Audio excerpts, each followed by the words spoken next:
Татарларның төрлесе бар. Син нинди татарның? Татар мин дип горурланган татар телле татармы? Әллә инде татар телен онытып барганымы? Татарчалы, урысчалы теле буталганымы? Әллә инде үз теленнән йөзен сөйгән татармы? Үз телеңә, милләтеңә бер-бер нәфрәтең бармы?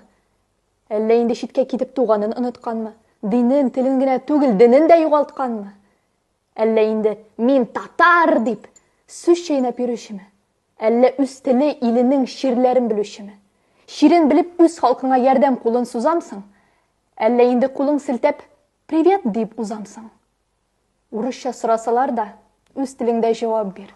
Бу бит сиңа ата-анаң, балам дип эндәшкән тел. Әби-бабаң, нәселеңә, телеңә тап төшермә. Татар булуың һәр вакыт торсын синең исеңдә. Туган телдә сөйләшергә син хаклы үз илеңдә. Син хаклы үз өеңдә.